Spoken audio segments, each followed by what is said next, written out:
This is the rhythm of change. This is the sound of redemption. This is the way that we bring it down. Down, down, down. Down, down, down.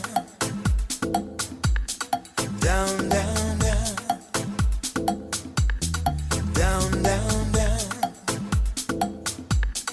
Down, down, down. Igniting the fire within you. Exalting the melody of freedom. These are the things that will bring it down. Down, down, down. Down, down, down. Down, down, down. Down, down, down.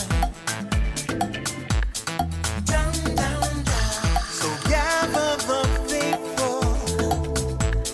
Tell everyone to stand and shout loud. Shout loud. Shout loud. Let's bring it down. Let's bring it way down. Let's bring it down. Let's bring it down, down. Let's bring it down. Let's bring it way down. Let's bring it down. Let's bring it down, down. Down, down, down. Let me tell you, it's in the air. Joy is in the air. Love is in the air. Can you feel it? What it feel like? Freedom. What it feel like? Don't sleep on it, brother. You might get left, sister. Can you feel it? What it feel like? Freedom. What it feel like? Justice. No need to be counted, cause I am down. Down, down, down.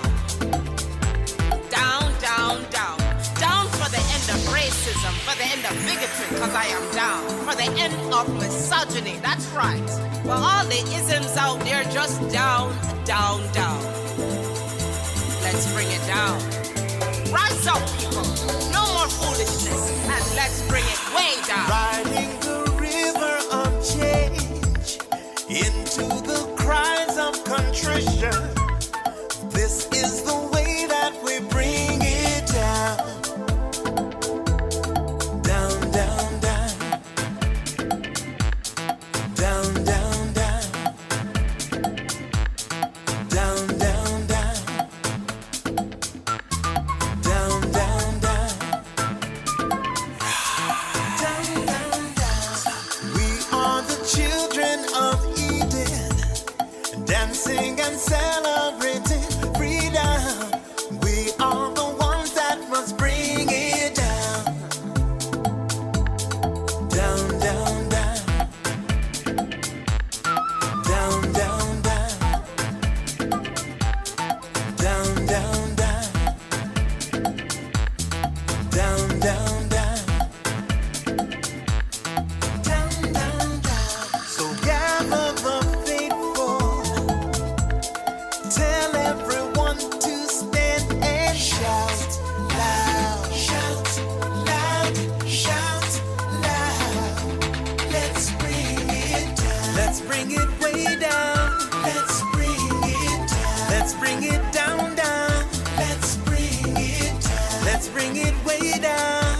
Let's bring it down. We've got to bring it down. Down. Stand up and shout. Stand up and shout. Rise together. Accountability starts now. The Eric Dawson Radio Show. Yeah. Rise up.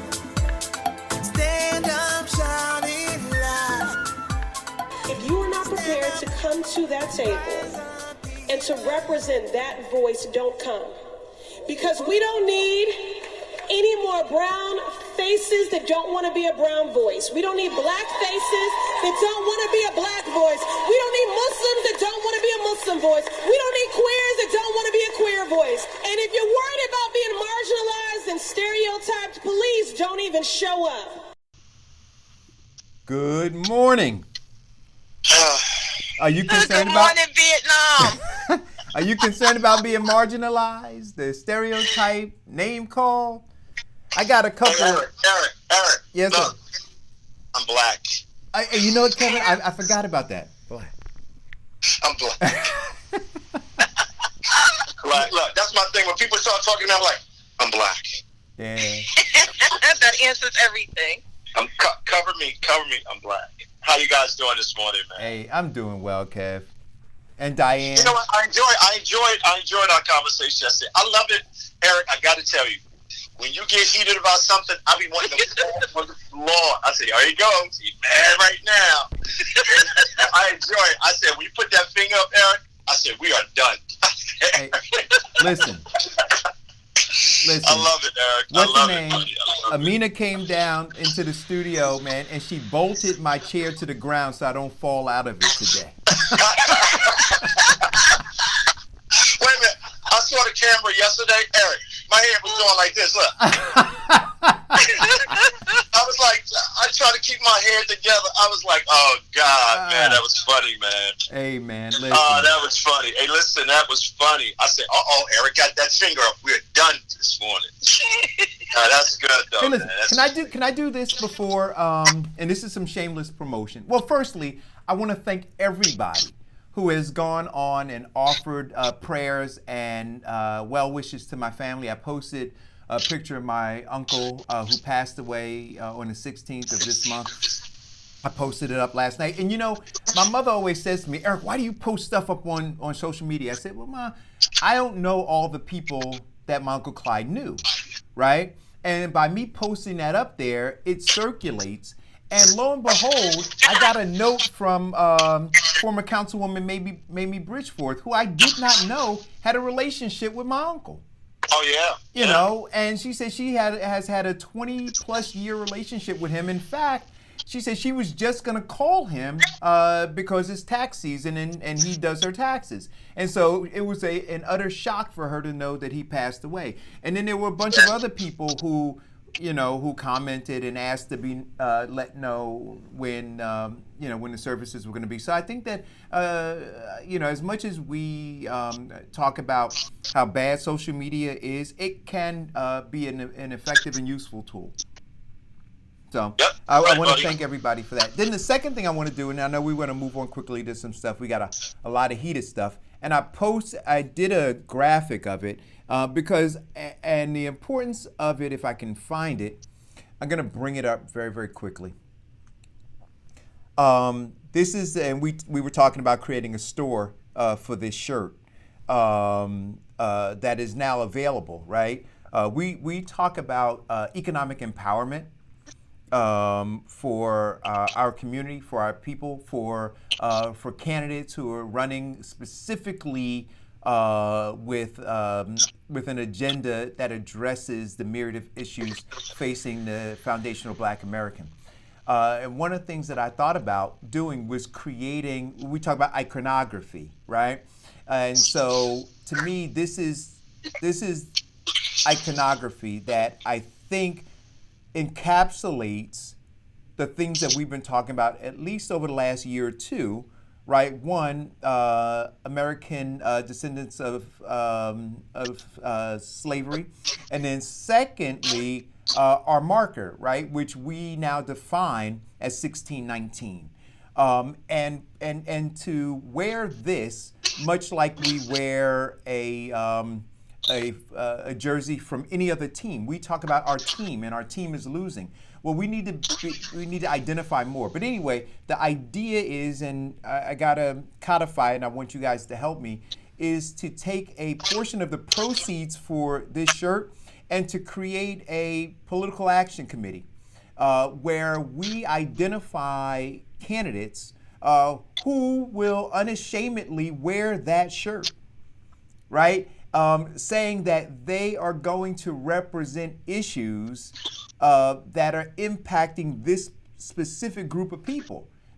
Not that they're ignoring everybody else, but they understand that there's a very specific need and claim that this specific group of people in America have, and that they're going to fight for that. and that we take those proceeds that we raise through the sale of the shirt to help support that. So that's kind of where my thinking is on it. So I just wanted to put that out there. Hey, great. Well, sounds good. However, I must tell you, me and campaign T-shirts have not been fans of each other. So I don't know if that's going to happen with me. But any other time, yes. You said Just wear the campaign hoodie. T-shirt? That's all we ask. The hoodie Wait. is important. Put the hoodie on. Yeah, Diane, your microphone is acted up. I didn't hear what you said. It said campaign T-shirts and me are not fans, so I probably won't wear it at that particular time, but I will, wear it. There you go. All right. So I didn't even understand that, but let's just move on. it's Friday, Kevin. If you know me and my history track record in Hillside, I know, but there's it's stuff with my name on it, I want you to other see people's names on it. You'll understand. Yeah, I get it. I'm giving it to you the way you give it to me, guys. So Kev, so let's get right into it. There was an article that you wanted to talk about. The newly minted mayor in Chicago is doing some very interesting things. You sent me a clip that you want me to play, and there's an article that you want to reference. What order do you want to do that in? Let's play the clip, and then I'll have the article queued up. Okay. So let me get to the clip, and I should have had it ready since I was asking you what you wanted to do. That's okay. It's Friday. It's Friday. It is. You know what, Kevin? It is Friday, man. It's Friday. So, okay, here we go. Here's the clip, guys. I don't normally speak during city council debates, and I won't use this privilege often. But I feel compelled to speak to this issue. When I was a child, I grew up at a time when racial discrimination was very much on the table. And I heard and witnessed and experienced a lot of offensive, harmful things said in my presence as a black child. As a child, I didn't have the words, the voice, or the strength to speak up. And I bear the shame of my silence to this day. When I was coming out in my 20s, similarly, I was worried about how I would be perceived. And I let people say terrible things about gays and lesbians in my presence, and I was silent. I will be silent no more on any issue when people say and do things that are offensive and racist. I feel like I have an obligation to speak, and so I am. It's not the questions that are the problem. It is the content of the questions and the offensive nature of the tone and the concerns, in quotes, that were expressed. And as a leader, as a black gay woman, proud on all fronts, I have to say I'm disturbed by the nature of the committee discussion and the nature of the discussion here today. We need not ask anyone's indulgence, patience, or forgiveness or acceptance to be who we are and who we love. And that will never happen as long as I am in this body. And it's also shameful for any member of a discriminated community to give indulgence to offensive words spoken by someone else. In some ways, that's even worse. My friends, the pie is big enough to slice it in lots of other ways. What we are asking for is data, a study to determine where we are. And yes, of course, we need to work on other issues, but we need not victimize, demonize, and discriminate through our words against anyone else, because we are worried about what the size of the pie is going to be for me. So please, our children are watching. Please choose your words carefully in this body. We are leaders. People look to us. They will take our words seriously, as they should. And I would just say, be careful in how you express yourselves. Of course, ask questions. That's what a deliberative body does. But do it in a way that doesn't demonize or victimize anyone else. Thank you, Madam Chairman.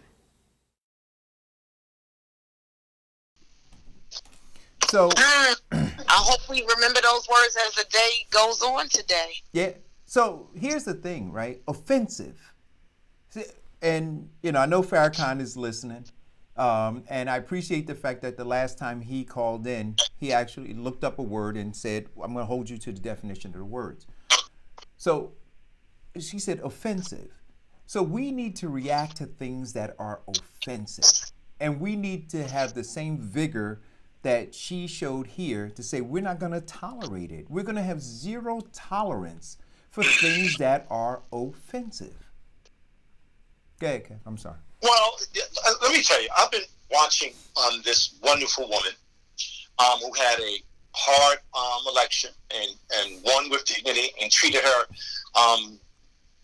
the opposing candidate with deep respect. They have deep respect, and they both are working together in their city. And I've watched her for the last couple of months, and I've seen her concern. I've watched her concern about what's happening on the other side of Chicago. She hasn't displaced it. When she got in, she immediately dealt with issues that were impacting, the black community as it relates to traffic tickets and the liens that were put on them and their license being taken. She took action.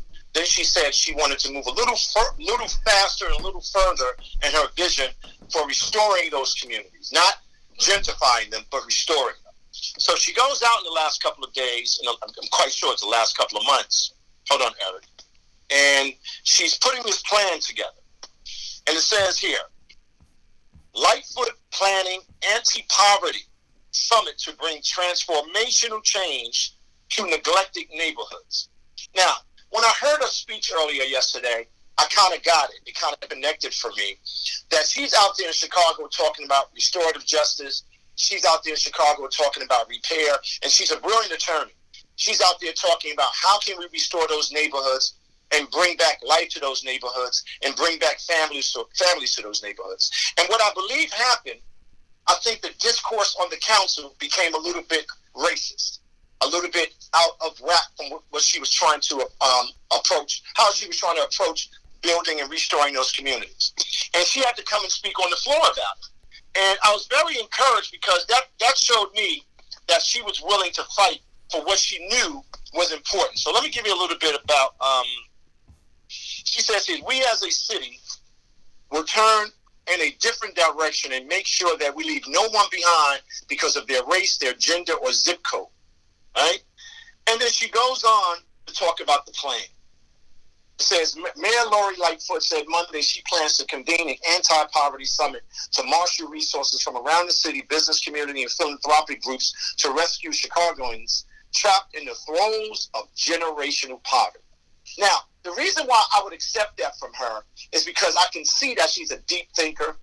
I can see that she understands the level of responsibility that she has as a black, gay woman, but she says she claims it all, which I respect it. And she knows that if this is not done, that everything that she came to that office to do will be for nothing. So she goes on here. That's why targeting Lightfoot campaign on a promise to deliver transformational change to long neglected South and West Side neighborhoods. That's why she's targeting 10 inner city neighborhoods for an unprecedented $250 million city investment and $500 million more from other governmental agencies. So she's going to be taking money from other governmental agencies.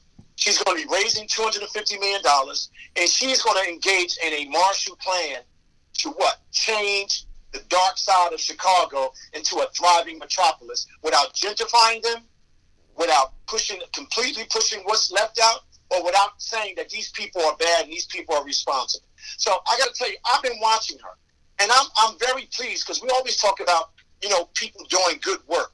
This young lady is doing good work, Eric. I mean, and she's courageous. It goes back to what we said yesterday. She's showing courage. Well, and you've got a plan. Look, there are earmarks, right, Kevin?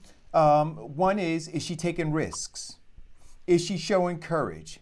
Does she understand the critical issue of radical change when it comes to economic power and radical change when it comes to a shift in political power? So those are the elements. And if you're not working within the framework of that, then everything you're doing is bullshit. right? So when I look at her, I'm measuring her against those things. Is she taking risks? Right? Well, she says here, Lightfoot put some meat on the bone after joining members of the Mayor's Youth Commission at the Greater Chicago Food Depository to pack bags of potatoes and macaroni for families. But look what she says. She's very deliberate, very single-focused. She said people across the city are trapped in the throes of generational poverty, and that her laser-like focus on bringing economic equity and resources to the impoverished neighborhoods will all be for naught if those most in need aren't lifted up. Right. We have neighborhoods across the city where the consistent unemployment rate is 25% or higher. We have neighborhoods across the city where significant portions of the population rely upon federal assistance and of some sort of daily bread, where jobs are not plentiful, where good schools are an illusion. Now Kevin, let me ask you a question. Let's go back for a minute and let's explore or revisit her campaign, her candidacy, the level of support she had, the level of criticism she had, right? She was not a Democratic Party favorite, right? She ran outside the lines of the establishment, right? Yeah, that's true. Yeah. Absolutely. She was not the family's choice. She was not the family's choice. And so all of the things that she's uncovering, or I shouldn't even say uncovering, all of the things that she's looking now to address, that she has as issues on her plate, are all things that have been kicked down the road by the establishment. And the establishment just wanted to continue to kick those things down the road. And now, her being in the position that she's in and having to give that statement is pushback against many of the people who were pushing against her candidacy. And you know what they're saying, Eric? You know what they're saying? That's a very good point. I'm almost certain they're saying, oh, she's now going to focus on black issues. She's supposed to be the mayor for all of Chicago. Right. That's what she was responding to. Right. That's what she was responding to, Eric. And then what did she say? She almost used the language that we use on the show. She said, "See," right. And then what you do is this: when somebody's doing something productive, when somebody's doing something, trying to do something transformative for black folks, what do? You dismiss them, you discredit them, you demonize them, and then you seek to destroy them. And she says here, I mean, and this is very interesting. But look at the other point she made. She said schools that are an illusion. She says, basically, she's saying her education system in Chicago is an illusion and it's failing their children. They're factories of death. And anybody else suggesting anything else, is perpetuating that illusion. Right. She says, she goes on to say here, Lightfoot said what her predecessors did were one-off projects. Now, one-off projects, remember that word, everyone? Yeah. What's needed is a comprehensive plan that really brings communities together and builds upon the infrastructure that's already there, she said. That means that she's looking at those neighborhoods as an emerging market, and that one-off projects does not resolve the issue or repair the issue that are happening in those communities. Can we say, and I will not buy that con, John. Can we say, right, so let's stay on code with this, right? So one-off projects, translation, and we talk about it here on the show, is managing poverty. Right? So these one-off projects, these illusions, right? This three-card Monty, all the stuff that we talk about on the show is intended to simply manage poverty. And what she says is what? She wants to create radical and transformative change and move them out of poverty. And so what you now have to do is you have to look at those one-off projects as what they are, and you have to look at the situation as what it is, which is an illusion, and then you have to tear it apart and you have to rebuild it.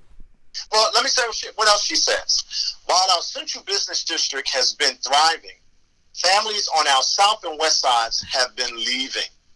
There are families who aren't leaving because they want to, but because they feel like they have to. If anyone wanted an indication of a flawed economic plan, that is it, the mayor said on the day she announced the plan in Austin. Now, you have to understand, she's being reflective, she's being very specific.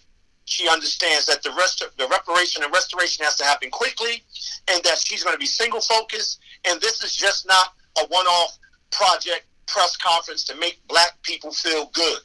It's about going into those black neighborhoods and changing it. Now, what she did say in this part right here, they're leaving. They're leaving because there's nothing there for them. They have no opportunity there. And if you want to kill a community, if you want to kill a city, that's what you do. You gentrify it and you push the people out. But she's taking responsibility for it. She's not saying gentrification is happening. She said, no, because I'm the mayor. I could stop that by doing what? Creating opportunity. Right, there you go. Yeah, but again, but the idea is if you're running within the framework of the system that is working to destroy you, right, then you're simply running for a seat and not running to have power. She ran outside the lines of that system, seeking to get power and not just to have a seat. And so now the pushback is we don't want to relinquish power, right, economic or political. And so that's why she had to take it to the floor and give that speech that we just played. Yeah, I just think that, as far as mayors are concerned around the country, mayors are very, very central to the survival of the people. They're very, very essential in creating the right climate of confidence in the marketplace. And she's being very methodical. She's not running out doing press conference, say, look at what I'm doing, because she knows that that's not going to work. The end result is always failure. She's saying, listen, I'm going to take risks. But what she's finding out, that all of those aldermen, which are very powerful in Chicago, not like here in Newark, not like here, no. These guys have budgets and they control their divisions. Whatever division they're the chair of, they control it. They are the mayors of those divisions. So she has to articulate and show her strength in so many ways, but then she also has to be very strategic in how she deals with the business community of Chicago. And I think thus far she's done a really, really good job. So now if you take her and you use her as the best example, now look at all of the stuff that we have to deal with. These one-off press conferences, these weak announcements. I'm going to save Jamaica tomorrow, that kind of stuff. No, she said, no. I'm a serious person. I'm a deliberate person. I'm a single-focused person. And guess what? I'm going to tackle the issue of not poverty, but I'm going to translate poverty to prosperity, and I'm going to make sure I put the proper investments in my community to make sure that happens. And she said, that's why I came here. That's why the people of Chicago invited me to be their mayor. I'm just encouraged. I'm encouraged too. And we got to continue to watch her. And we should be looking and measuring up, right? Looking at the electeds in our own communities and seeing how they measure up in tone and in action with what's going on in Chicago. But you said the right word, Eric, tone. You said that's the right word, Eric, tone. Tone. She's very focused. It's not a lot of dress up. It's not a lot of pandering. It's not a lot of trying to sound like a Baptist minister, getting everybody all charged up in nostalgia. She's very succinct, and I like that. You have to be succinct as a mayor. You have to be an administrator as a mayor. You have to make decisions that are appropriate, and you almost immediately have to identify where the pain is. And I think that's what she's doing. I think Chicago is and as long as she stays there, there's an upside for those communities. Yeah. And I'm very pleased. God bless America. I'm excited. I'm excited. I almost spit out my orange juice. Did you just say God bless America? Yeah. Hey, Diane, what's I wrong? was being very cynical, but guess what? Here's a American descendant of slaves, a black gay woman, and she accepts it all. I'm black and I'm gay, right? And she's standing up for those people that haven't had anybody stand up for them in decades. And she's saying, I'm just not the mayor of Chicago. I represent these people over here. And I'm going to go to do the work that they sent me to do. That's encouraging to me. And the reason why I say God bless America, because she's a black American doing it. And she has lived that experience. And she understands that pain. And I'm encouraged by that. So we have a black American woman that understands what her responsibility is. All right. I'm excited for her. Well, I'm excited for I signed up for the Chicago paper. Well, look, so I'm reading everything about her, Eric. Not only am I excited for her, but I'm excited for the people in Chicago. And my hope is, right, that as she continues to break down that failed structure there, that those folks from Chicago continue to support her, because she's going to need it. Because we see, how the current establishment works. We see how they pull resources from all over to attack, and again, to dismiss, to discredit, to demonize, and ultimately destroy. And so we should expect that as she continues to do good work, right? As she continues to be constructive in the work that she does and focused on Black people, that they're going to come at her.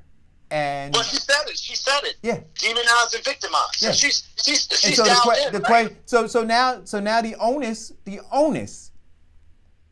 is on the Black people to stand up for her, to support her as she seeks to fight for them. That's your responsibility. Yeah. That's your responsibility. And not only in Chicago, Kevin, but the fact that we're bringing this information to light here to our listeners, right? We can lend a word of encouragement to her as well. And support, right? When she, whether she's going to seek another term, whether she currently has some sort of a campaign a fund available that we might be able to send $1 or $2 to, we should be doing that. We should do all we can when we see beacons of light like this to keep them inflamed. And that's why, I think we talked about this briefly, Eric, about choosing. We're no longer going to be looking at parties. We're going to be looking at individuals that are doing work. And we're going to try to build a team out of those individuals of like minds and people that share our values and people that understand the work that has to be done. And in the process of doing that, call out the other garbage, call out the other maximum sophisticated confusion. So I'm very encouraged. I really appreciate you leading with her this morning, because she's given me some hope. And you know what? Yet again, you ready? You ready? A Black woman. Lord have mercy. Lord. A Black sister. A Black woman. Well, I'm excited. So thank you, Black women. Thank you, Black women. Thank you. Thank you for having courage, Black women. Thank you for standing up for us, Black women. You're welcome. Thank you, Diane. No, seriously, a Black woman. Well, isn't that usually what it is that happens? That Black women are standing up and they fight back more so than Black men? Well, no. Let me just stop. I'm going to answer that as best as I possibly can. Mm-hmm. The shameful part about it is that Black men, the lion in the Wizard of Oz lost his courage. Mm-hmm. That's what Black men are. They've lost their courage. They've lost their courage. That's what Black men represents the lion in the Wizard of Oz. Do you think they lost their courage, or they just been beaten down so much? No, I'm not buying that beaten down. I'm not buying that. No more beating. He beat me down. Yeah. Come on, enough of that. Stand up for something, or you'll fall for anything. You know what they're doing now? They're falling for anything. No more pity parties, huh? No more pity parties. Come on. And listen, I grew up in the Nation of Islam. Who had to deal with racism more than that? I grew up in a Black church who had to force the Catholic Church to allow us to celebrate God with our theology in mind, liberating theology. And guess what? There were Black men leading that. It was Black men leading the Nation of Islam. It was Black men leading the Southern Conference, Dr. Martin Luther King. It was Black men. I understand that, Kevin, but again, looking at the dynamics of the way the communities are set up now and families are set up, there are a lot of Black men missing in action. Well, that was intentional, but okay. Not all because they want to be missing in action, but because they have been removed out of the families. Right. But I get that, but that's what I get that. No. See, I get that. Now you see how you just identified that? Mm-hmm. Everybody sees identified it. We now know about it. We know about mass incarceration. We know about the racial wealth gap. Correct. We know about redlining. We know about how they destroyed our warrior class. What are you going to do about it, men? The men got to do something about it. You can't be going to fake men meetings talking about nonsense when you should be up here fighting in your ward and fighting against corruption and fighting against these people that continue to play you like fools. That's what I'm saying. All right. So listen, and Kev, you turned me on to him yesterday. So he's on my radar now. What's his name? Hirsch Vardhan Singh? Yeah, the young man. That's funny. Now, let's just say this. We never met this guy before. Never met him. Never met him. Well, let's introduce him. Right, he's a Republican. You introduce him. No, so he's a Republican who's running for U.S. Senate. He's running against Cory Booker, and he's been pointing out a lot of things that we've talked about here on the show. A lot of the things that Newark residents have witnessed firsthand, as Cory, was mayor of the city of Newark for 7 years, and for the most part, an empty suit in the U.S. Senate. And so now this guy has announced his candidacy, and he's been all over Fox News, and so they're really pushing for him. And when you brought him to my attention, I went on and I asked him. I said very specifically, why should black people vote for you? Because he's going to need, what did we conclude, about 12% of the black vote, right, to win, if he's going to win. And so I said, why should black people vote for you? And this was his response.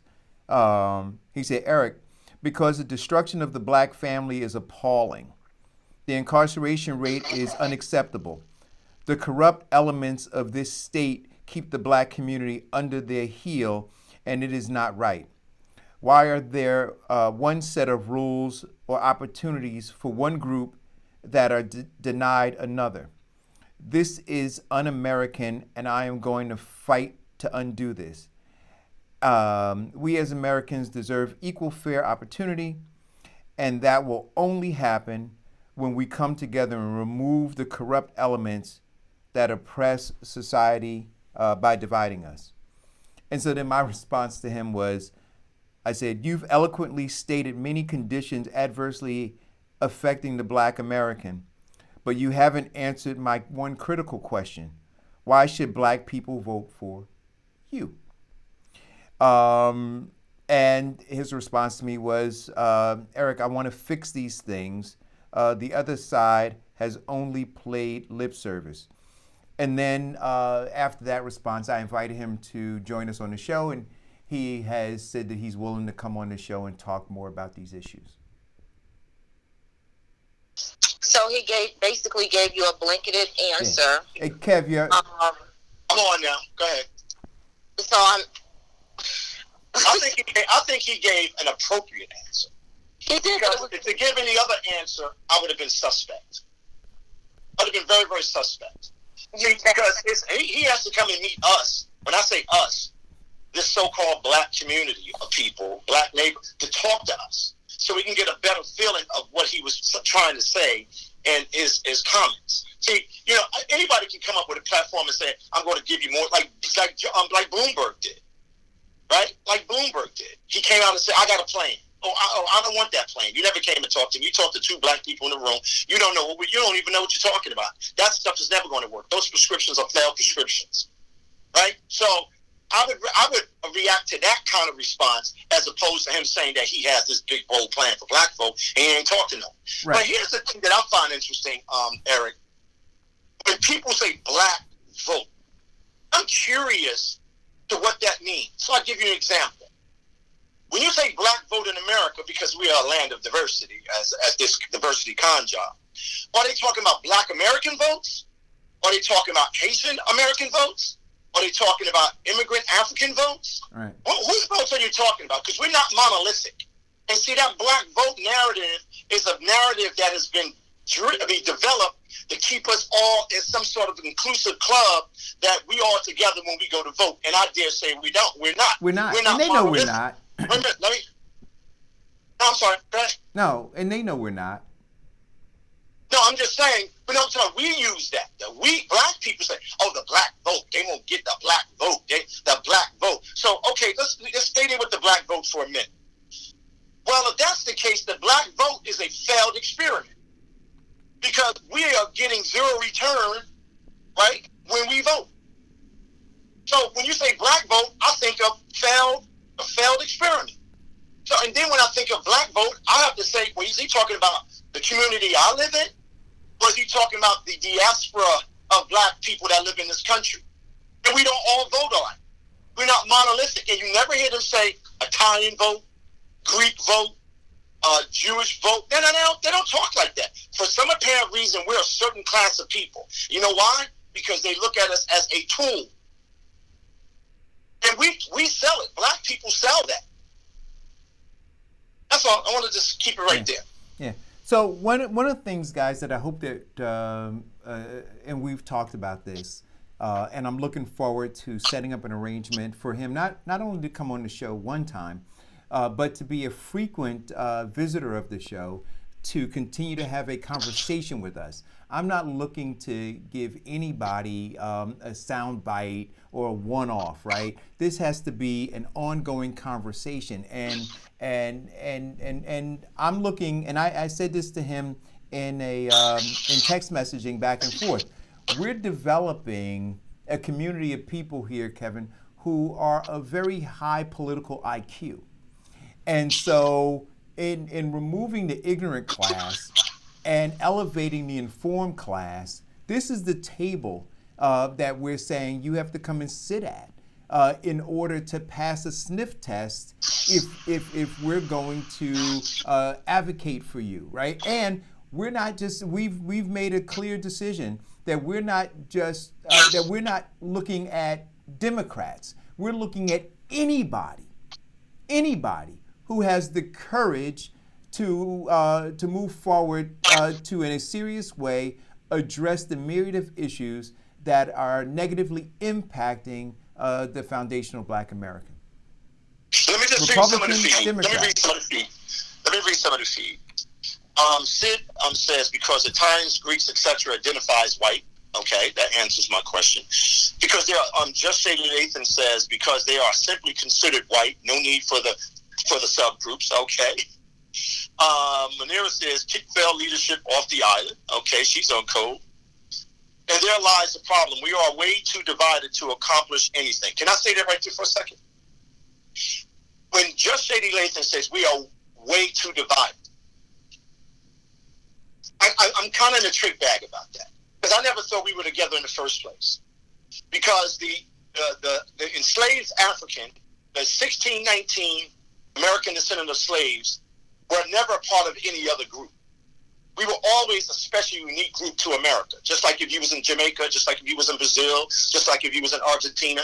So when you say get together, if you're saying get together as it relates to Black Americans, getting together, being able to identify who they are and what their repair is and what the restorative justice is needed, I think we have to get better, and we need to keep working on that. But as far as this diversity con game where we all together, that as far as black skin, that's never going to happen. And that's where we got to grow up. You said political vocabulary. That's not going to happen. Sid says someone needs to ask him if he will be a yes man for Trump. Now, that's a good question. Well, I love that. That's good. That's good. I love that. Thank you, everybody. Thank you, form class. Thank you. Yeah. Am I getting better, Diane? Am I getting better? See, I'm less concerned. Yeah, I'm less concerned about whether or not he's going to be a yes man for Trump.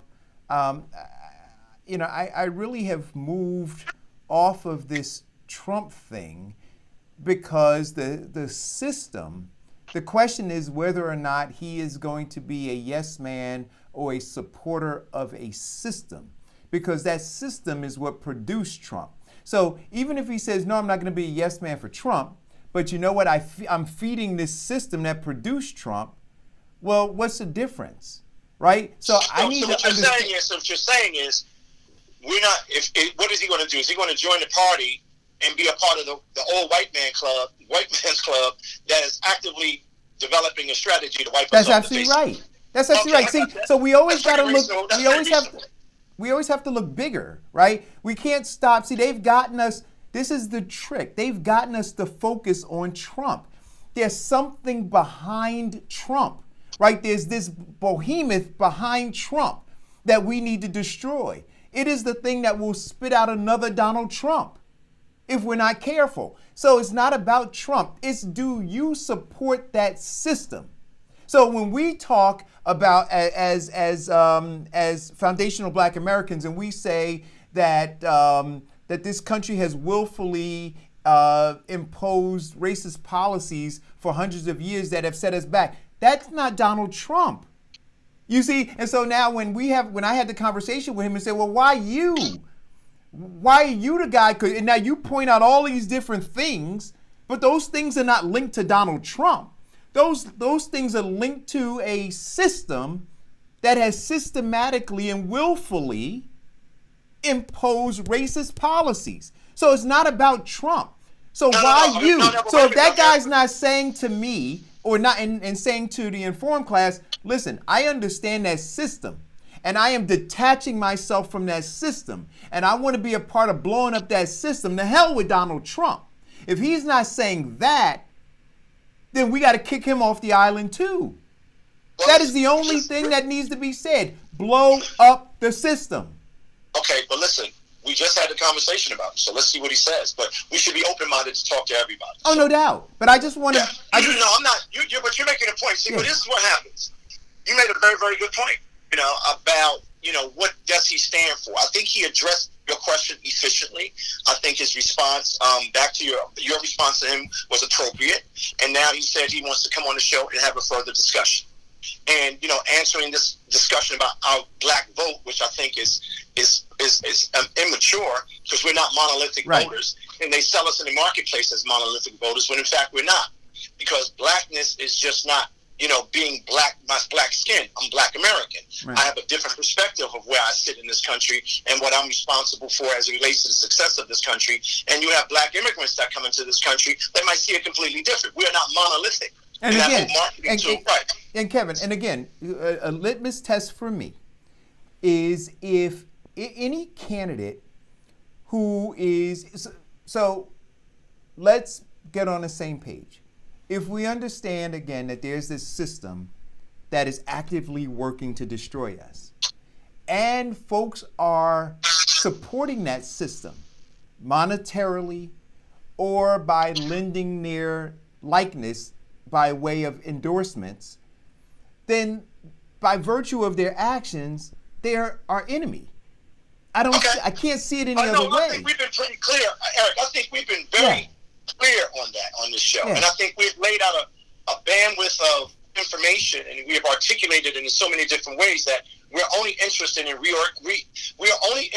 re-engineering our thought process of re-engineering the thought process of the informed class so they can get to where we are and where everybody else should be, so we can collectively push that out in the marketplace. So let's move on to what's the next thing. But I want to slow it down. And so, because I was very concerned when Sidney zeroed in on Trump, right? Because it's not about Trump. And it's not about a Democrat. It's not about a Republican. It's about an overall system that they're all tied into. No, I think you make a good point.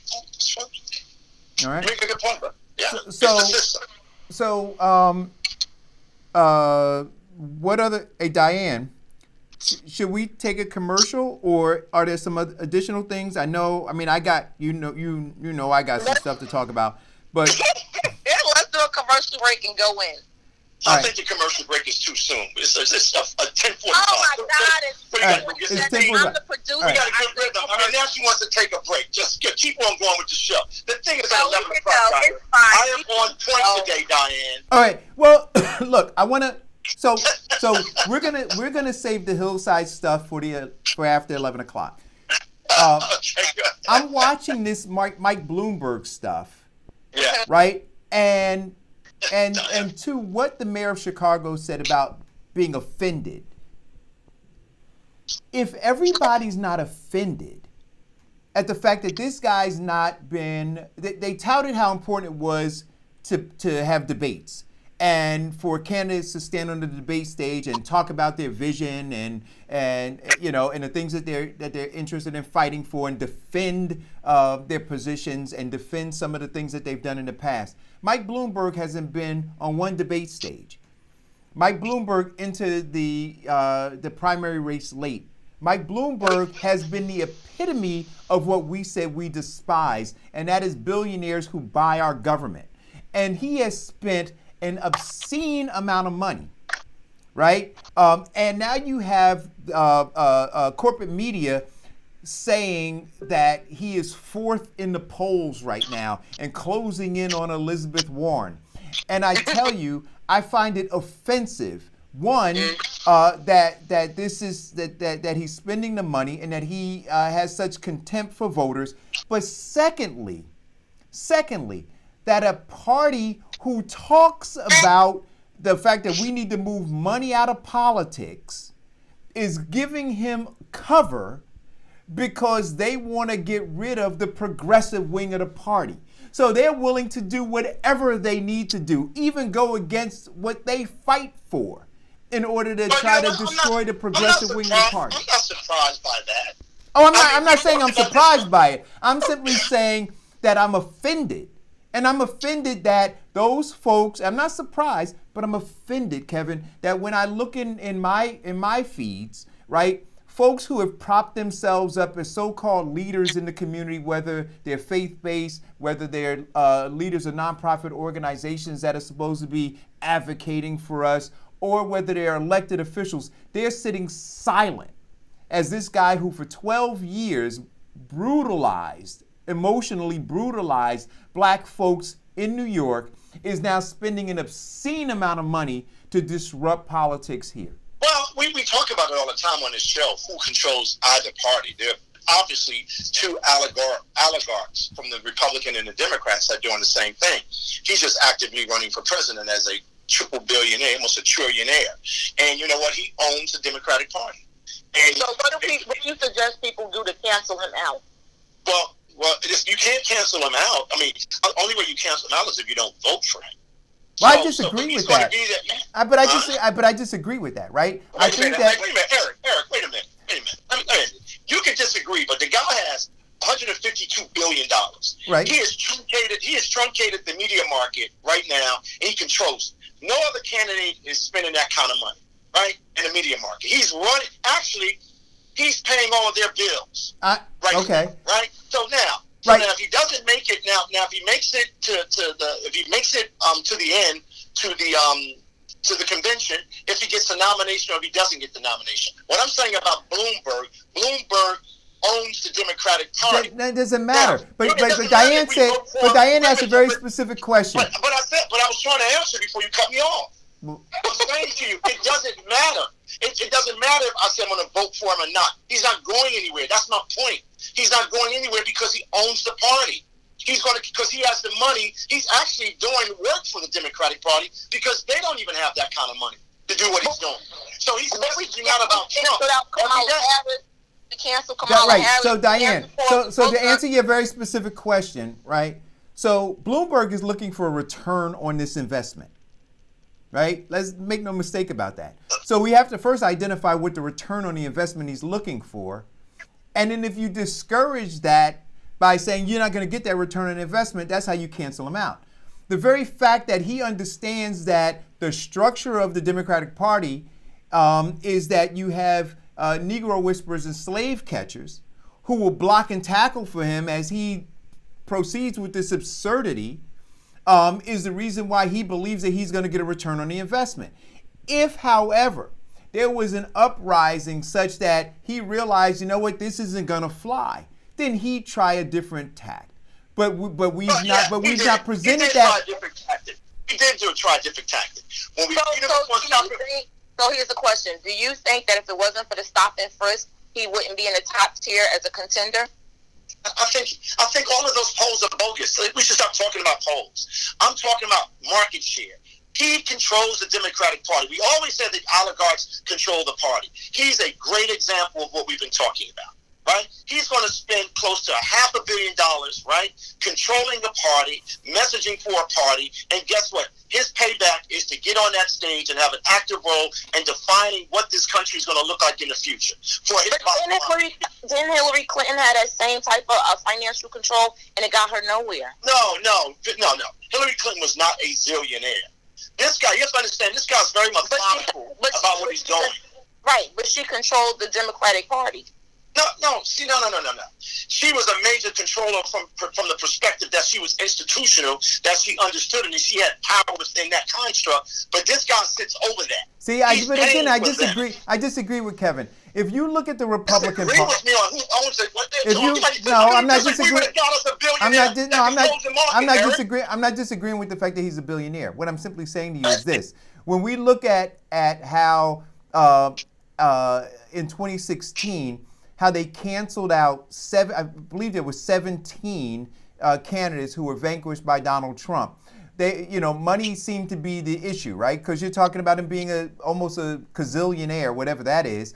But money didn't matter for Jeb Bush. Money didn't matter, and prestige and longevity in the Senate didn't matter for those candidates when the people decided to cancel them out for Donald Trump. I'm saying you can cancel them out. That's what I'm saying to you. You can cancel them out. I don't care what. You're having a different conversation. No, I'm not having a different. I'm answering Diane's very specific question that you can. I'm answering Diane's very specific question that you can cancel out. Very early. He ain't being canceled out. He owns the damn Democratic Party. He owns. I don't understand. Should I say it in French? All of those guys were participants. Let me ask you a question, Kevin. Who owned the Republican Party before Donald Trump? Before 2016? Before that guy. Wait a minute. Before that guy got on an escalator, who owned the Republican Party, Kevin? You are missing the point. No, I'm not. Answer my. I'm asking you a very specific question. Hey, listen, man. Let me tell you what I'm going to do. I'm going to say it in French now, so maybe you'll get it. Please say it. All of those guys that you're talking about, right? They were institutional guys. They had some influence. They were all of them being managed by various oligarchs, right? Guess what? This Donald Trump came in and he disrupted it. But guess at the end of the day, those oligarchs didn't go anywhere. They're still managing McConnell. They're still managing the Republican Party, and they're still managing him. So flip on the Democratic side. We have this oligarch named Bloomberg that's saying, I'm going to front you all this money. I'm going to run for office. I'm going to finance all of the commercials, and I'm going to do all of the things I need to do to not only Trump, but I'm going to be in control over this party. He's not dealing with the candidates. He's not down there in that because he doesn't have to be there. What I'm saying is that's the reality. We have to deal with that. And we talk about it on the show all the time. Right. So Caesar in the feed says he disagrees that Hillary and Bill Clinton has a hold on the Democratic Party. Let's not forget the Democratic Party were basically flat broke. So does that mean that because they're flat broke, they need Bloomberg and his money to help vamp up whatever the candidate is going to be to fuse into the party? No, what I believe is happening with Bloomberg is I believe not about the Democratic Party, but I believe the overall political construct that the oligarchs who sit above that sit above the entire Democratic structure, that they're trying to re-engineer and retool that, and they're trying to get then you know what? Then I agree with that. Right. I agree. And so they're trying to get Donald Trump out because Donald Trump has been disruptive to their business. That's what I think. Right. No, I agree with that. Yeah, I agree with that. You're absolutely right, buddy. Okay, well, I couldn't say it in French. I was going to call my daughter and tell me to say it in my I was getting ready to say. Hey, listen, Kev, I'd have been impressed, man. I was waiting for you to throw down some French, man. What I was going to do is I was going to put an earphone in my ear because our kids speak French, and I was just look at all that money we spend on private education, they better be able to speak it. Oh no, she speaks fluent French. Yeah, she does well. Wait a minute. Have you seen that device? And this is a little off topic, right? But it's going to be a filler until we go to the 11 o'clock hour. Have you seen that device now that does auto translates? You just kind of carry it with you, and you. Yeah, you have it. You could Google in translation any language. I do it all the time. No. But they have like a device that's about half the size of your smartphone, and you speak into it. Like you indicate what language you wanted to translate, right? And so you speak into it, and then so let's say I went to Italy.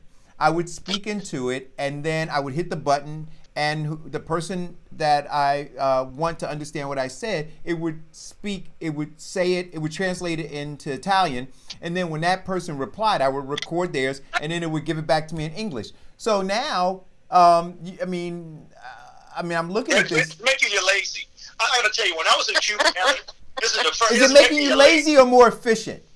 Yeah, right. When I was in Cuba, Eric, this is the first time in my life where I wish I would have taken Spanish seriously. Yeah. This is the first time, though, and I say to myself, I could understand a lot of languages. If I'm in countries, I'll pick it up, right? But I was all I kept doing is like, listen, I'm not going to even try to speak Spanish. I'm just going to take out the American dollar. Here, give me where I got to get to.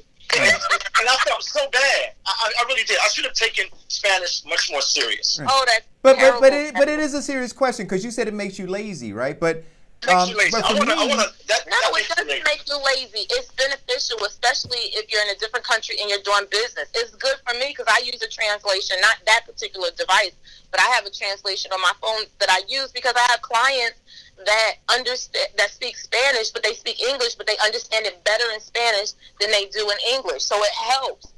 Yeah. But no, okay. Well, I really want to. I want somebody to teach me how to speak Spanish. look, I just want to look. I want to be able to. I could teach you how to speak pig Latin. That's just disgusting. We go to the commercial hour. We're at 11 o'clock. Go. That's disgusting. Pig Latin. Hey, Kev, you don't speak Pig Latin, man? Yeah. No, I say it the real way. We'll be right back. Do you have loss Now it's prevention time for or your safety commercial. concerns?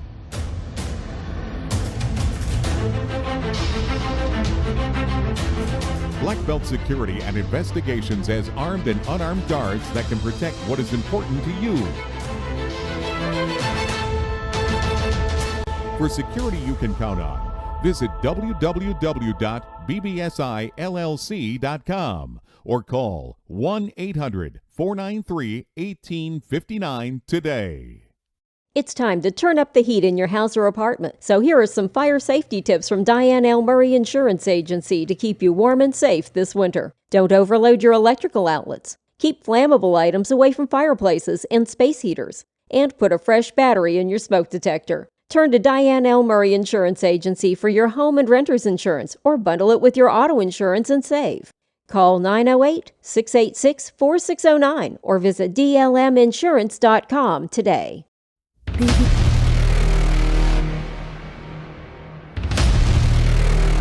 BBSI.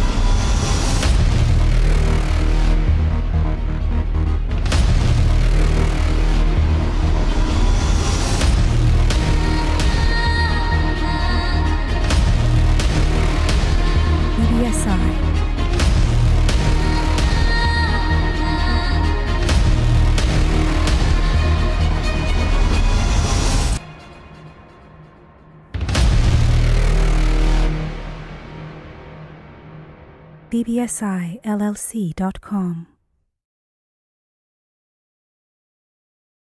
Okay. Diane.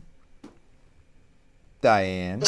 Yes, sir. What's up? All right. So there was a post that I put up yesterday.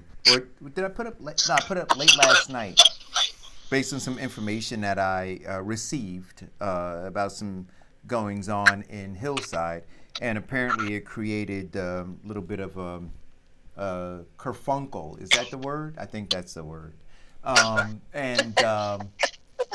Would you're a Hillside resident, former council person in Hillside. What's happening over there?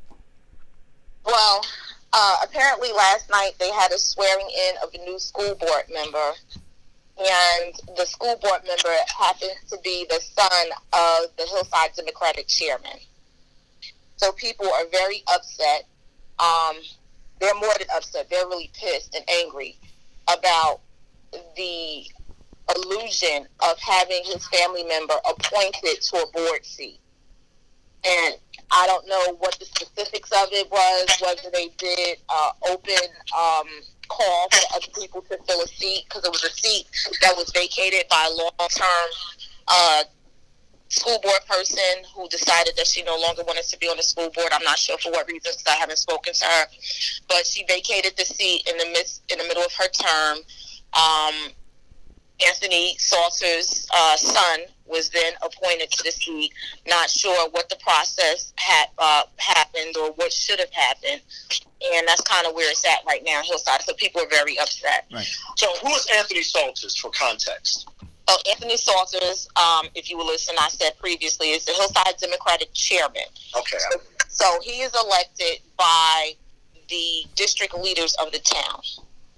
So that's how he got his seat, and he's in his second term of his 2-year term as the Democratic chairman. He also is responsible for putting up and selecting candidates to run, as we would say, on the Democratic line for both the council seats, for district leader seats, as well as school board seats. Mm-hmm. He's been behind several different council people that won elections in Hillside that are currently elected. He was behind the current mayor that is there. He was behind a former mayor that was there, former council people.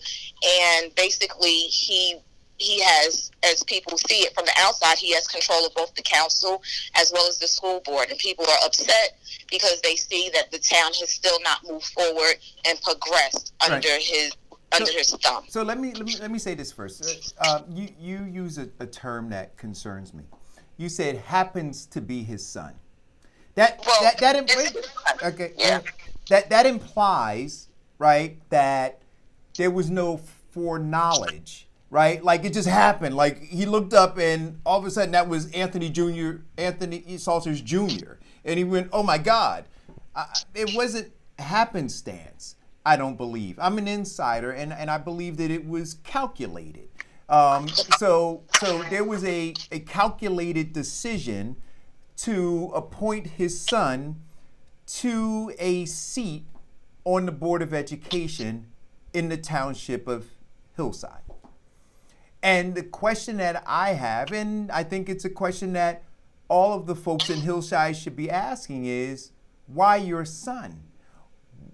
What was the process by which you sought to replace, because you are an influential political figure there, right? And like you said, Diane, he's got his thumb on the scale on the council. He worked to get a mayor elected. He's worked to get board members appointed. So a lot of what we see happening in Hillside, good and bad, have to all fall on, to some extent, Anthony Salter's shoulders, right? And so as I'm looking at it, I'm saying to myself, what is the criteria by which you made the decision that out of all of the possibilities, your son was the greatest hope for those children in the school system in Hillside, New Jersey? Call or go.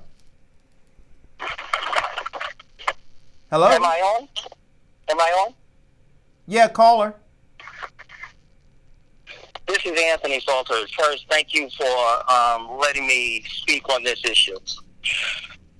A couple of things. First, as black males, and I heard you talk about courage and everything, so you're actually, if anybody knows me, knows that I have a tremendous amount of courage. I fought the party for equality for black people who've been shortchanged in business, shortchanged in jobs, where a lot of people were not speaking out. And you know, also as a black man or as a black person or a minority, when people see you, they automatically put you in a box. And they surround that box with the limitations, and you're not supposed to go out of that limitation from what they say. So I want to move on to my son right now. And Eric, I must say that I was very disappointed by your comments, because you are a legacy of a political figure. And probably when my son is 23 years old, when you were 23, people were judging you, liking you, or disliking you merely by their feelings or association with your dad, never having a conversation with you. So when I saw that, I was like, I was a little disappointed. So let's talk about how we got to the selection of my son. First of all, the only people who can be selected are those people who apply. We agree with that? You got to apply and want the position first. So it was 3 people that applied. They videotaped it, and it's on the Hillside Community Forum if anybody wants to look at it. It's right there. Don't just look at a picture. Look at the video, and you make your own opinion after you look at the video and tell me, was my son the best candidate? Okay? My opinion was, when I looked at the video, he was. And I'm very brutally honest with my son. My son also says in the video, my dad didn't want me to do this. But my son's been working on campaigns since he's 6 years old, helping a lot of other people. And there were 2 vacancies in Hillside before, and he asked for me to help him with the appointment, and I said no. And my son said to me, Dad, you help everybody else. Why can't you help me? Mm-hmm. So what am I supposed to say as a father? I'm stifling something that he wants to participate in, but now he's 23 years old. So now let's talk about his credentials. First, I'm sorry, let's back up. The minimum board requirement is as follows. 18 years old, a registered voter, and you must reside in your town for at least 1 year. That's it. Now, here's my son's credentials. He's 23 years old. He's lived in Hillside for 23 years. When my son was in 12th grade, he was in college.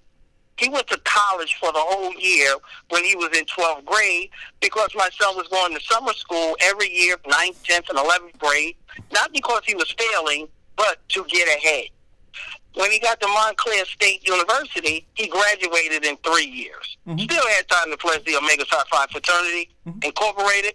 But now he works and counsels homeless youth, juveniles who have violated the law, youth who have family or domestic issues. So I ask you, please look at the video before you just say, that's my son, because this is what other ethnicities do. They tell their family, their children, their friends, come work here because I work here. I can look out for you. Minorities, not all of us, but from what I'm hearing on the phone, say, don't come participate over here because I'm over here. That's not right. So I want to ask you a question. So I got a couple. One more thing. Yeah, absolutely. I'm just asking you. He hasn't been a board member 24 hours, and you were judging him. Oh, absolutely. Speak for him. So here's the question I want to ask you. Firstly, are you suggesting that politics is a family business and that we ought No, to? I did not say that. I said if he wants to participate in government, community service. No, because you said other ethnicities do. That's his choice. But you said other ethnicities do this, and when we do this, so are you suggesting that it should be a family business? No, I never said a family business. Government, no one owns government. Okay. So the voters can vote him in, vote him out. But if he chooses but it's not voting in and voting out. Wait. But it's an appointed position, correct? It's appointed. You were talking over me. I can't hear you. I said it's appointed. You said they can vote him in and vote him out, but it's appointed. It wasn't a vote. It's appointed. First of all, over the past 6 months, they had 3 vacancies. The people have to run in November. They don't take the full term. They're up for re-election in November. So he's just serving out until November. Right. So here's the question. Here's the question that I want to ask. Right. So, and yes, there's a difference between qualifications and requirements, right? And I just want to be clear about that, right? So, and you said politics and what? You kind of went out. Politics and what? No, I think you may have your phone or something because I hear reverb. So I just reverb. Somebody got to put it on. Yeah, put your phone on so you turn the show down. So Anthony, you can't watch the show and listen at the same time. So you got to take the show down off your phone. You said take what off? Well, just put your mute button. That's all. Mute the show on your phone. Okay. So I can still hear, but so there's a difference between qualifications and requirements. So I'm not disputing the fact that he meets the requirements, right? The question is qualification. And what I'm interested in knowing is, outside of all the things that you mentioned, given the current condition of education, specifically for foundational Black Americans who I fight for every day, what is his knowledge base of educational history and policy?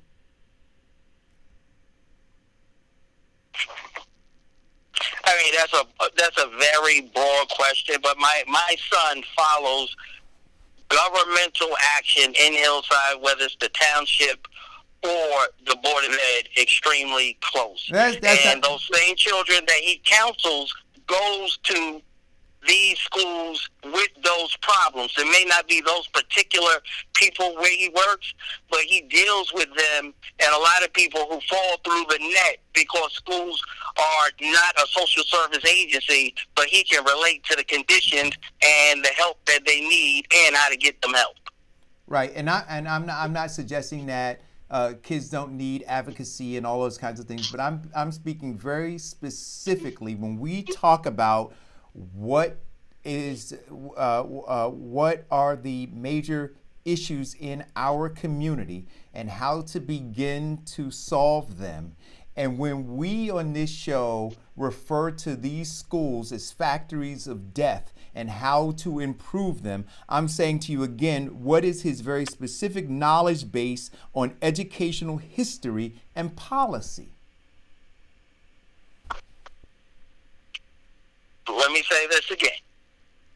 My son has, through his own education, exhibited the importance of education and the value of education through his action and as a role model. If you're saying, was my son a classroom teacher?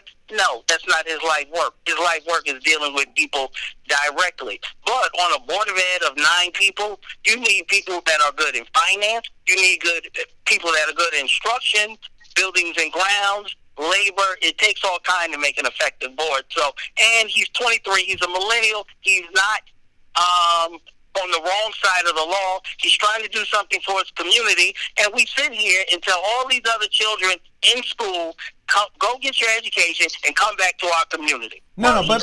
That's not what I tell them. No, Anthony, be clear. What I tell them, wait a minute, Anthony, what I tell them is this: get your education, come back, and then learn. And we'll evaluate you. And if you're qualified, not if you meet the minimum requirements, but if you're qualified to be in a particular position, then we'll look to elevate you there. Not that something is just going to be given to you. Eric, will you agree that my son exceeds the minimum requirements? Will you agree on that? Of course he exceeds the requirements, okay, right? I'm talking about the right. qualifications, Anthony. Not requirements. I think both of you. Let me just say this though. I think both. Listen, Eric, and I want to. Let me ask you this, Eric. Are you qualified to sit on the school board? Can I ask a question, please? Okay. Go ahead. Can I ask a question? Anthony Salters, you are the chairman of the Democratic Party, Hillside, correct? Yes. Okay, so you hold a leadership position, correct? Yes. Okay, you have now, however it was done, your son has now been appointed to the school board, correct? Correct. So, in hindsight, you must realize if it's not us talking about it, it might be somebody else talking about it because it's the perception, correct? Yes. Okay, it's a perception issue. Do you agree that it's a perception issue? I agree that those people who just look on the surface and see. Wait a minute. It's not widespread perception. It's people. Like Anthony, I'm trying to go somewhere. I'm trying to give some content to what you're saying. I'm saying, so when you put your child who is probably qualified in whatever it is, I mean, you're saying he's qualified, and we could go through that all day. But you open yourself up when you put your young man, if it was another kid that you did that with, there would be no other discussion. But that's true. So let me give you some history. Because I know that because I worked with my wife before, correct? Correct. And I had to deal with that perception, correct? Correct. All right, so when these things happen, you know that these kind of conversations are going to happen. They have to happen. Because what people are saying, okay, you said your son, well, I might have 14 young men in Hillside that might qualify for that. But your opening statement said that nobody applied for it. Well, I could say, well, I get that. That's possibly true. But so did you advertise it in a way that people might want to have come and interview with you and interview with other board members and interview with the community? See, my thing is I get what you're saying and I get what Eric is saying. But perception is 9/10 of the law. You know that. But let me just get to advertising. I have nothing to do with advertising. That's the Board of Ed. They advertise. I disagree with that. So wait a minute. You're the Democratic chairman. You're the Democratic chairman, Anthony. Are you kidding me? Wait a minute. You're the Democratic chairman, and when we talk about assuming power, we're talking about assuming power. You're the Democratic chairman. You mean that you don't have the ability to go out and forge relationships within the community and to cultivate talent that could serve on that Board of Education to help uplift the educational opportunities? No, please don't do that on this show. Can I answer the question? I haven't got an answer. Can I answer the question? Can I answer the question? First of all, you're jumping to conclusions. Number one, even my son said I didn't want him to do it. I asked several other people, 7 other people, in fact, to serve, and they didn't want to. People who were qualified, met the minimum requirements, and I thought would do a good job. 7 other people I asked. I don't think that's necessary. And see, this is my problem with, like I said, these conversations. I wasn't finished what I was saying. And I'm asking you, do you believe that there's a perception issue based on the way it was done? And do you buy that? Do you take that as a responsibility? Do you take that as something that did happen? Yes, I'll take that. All right. Okay. That's my point. So when you have these perception issues, right, like you just laid out here for us, you said you talked to 7 people and they didn't want it, you know, and I get that. But imagine if you would have created a process correctly, not saying that you might not want to do that, where there would have been an open discussion and it would have got to where you needed it to get to anyway. First of all, it's not my job to beat up on your son, and it's not my job to tell you he's not qualified. You put him in a political space, and it's not my job to say he didn't work and do all the things that you say. That's not my job. But you put him can I just say something about? Can I say something about what you said about the process? We had 3 vacancies. We filled 2 before my son came on over the past few months. My son went through the same process. So should the process change because it's my son? No, see, but this is, let me just see, now, I wasn't going there with you at all. You keep saying it work, but you now see, I wasn't going there, but you keep using because I'm saying he applied. Like, I'm not understanding you when you say it should have been more open. Well, it was like that 2 times before. I'm trying to work through this process with you where it would have not, the perception issue could have been taken off the table if you just listen to me for a second. Yeah. You keep saying through this whole conversation, your son, right? What is your son's name? Antonio. Okay, so Mr. Antonio, your son Antonio, right, you said you went through this process, but was it a process that we all could see? Now, I'm just saying, this is what... No, he went through the process. I didn't go through anything. So you weren't in the room, you didn't manage the process, you didn't orchestrate the process, you didn't have any control over the process. Correct. Okay, so now, okay, so let me ask you another question, if you don't mind me asking. Sure. Who had control over the process? The board members. Okay, so the board members. Let me ask you another question. Who got those board members appointed to that school board? Appointed or elected? Elected. Well, elected. The voters of Hillside. No. So let me ask you a question. All right. Go ahead, Kevin. Okay. But I want to be very direct with this. I really do. No, you let me finish. Go ahead. I'm trying to go someplace here. Go ahead. I'm enjoying this now, so please continue. I'm not. It's not about enjoying it. I'm asking you a question. I don't care either way. But here's the deal. So you're saying that you didn't have anything to do with the process, and the school board members, right? You had nothing to do with them being elected. I helped some of them. This is why, I'm trying to have a very, very, common conversation with you about process of politics and who controls this and who controls that, who controls this. So you're saying that those school boards, people never listened to you and never took any advice to you, and that the mousetrap that you created between the school board and the mayor and then the council, that didn't play any role in getting your son appointed. This is what I'm saying. No, wait a minute. Listen. Okay, so ask me the question, to make sure I'm clear with it. Go ahead. Listen. Earlier on, I said to you that I've been in this situation before, right? Because I was married to an elected official, and I was her chief of staff, and I understand the perception issue, right? and there were some things that we could have probably done better. But at that one point, we could have done them better. But as we got older in the process, we managed those things very, very well. There was a process. So you said to me, you did not have any control over the process. You said to me that those board members that you got elected they didn't listen to you, and you said that your son had turned it down, and you also said that they went through a process. The board that you had nothing. What did I say? My son turned down. I didn't say my son turned down. Your son said, Dad, that you didn't want to do it at first. Yeah, he said no. He said he wanted to. I said I don't want you to. All right, so let's stay right there. I'll take that off the table. So you're saying to me, I'm trying to get somewhere. It gets back to the perception issue. You're saying to me that you had nothing to do with any of it. Right. Okay, no problem. All right. Okay. All right. So, Anthony. But I must reiterate, and I hope that you take after the show to look at the video. No. And I don't interview. Wait a minute. I asked you 4 questions, and you said no. I'm not going to look at the video. I'm not you know looking why? at the video. I want your son to do a great job. I want your son to do what he loves to do, advocate for people. And I said there is always a perception issue when you're dealing with family. I asked you 4 questions, and you said no.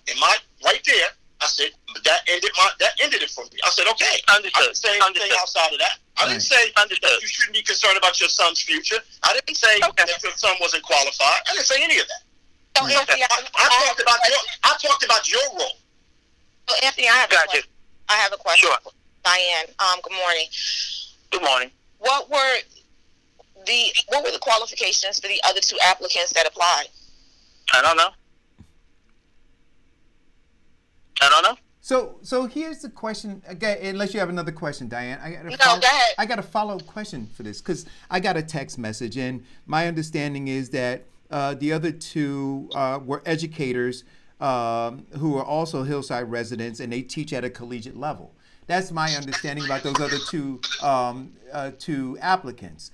But here, I guess, and we can verify whether that is true or not. And so that would be deeply concerning to me if that were the case.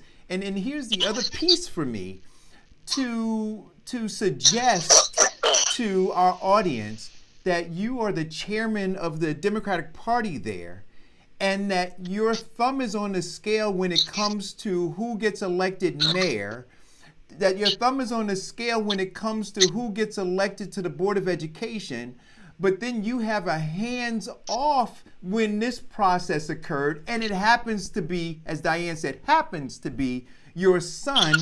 On purpose. To me, wait a minute. But here's my question to you, right? So forget about whether or not you decided that my son's running, and so I'm not going to be supportive of him. You're there for the voters. You're there for the residents. I didn't support him.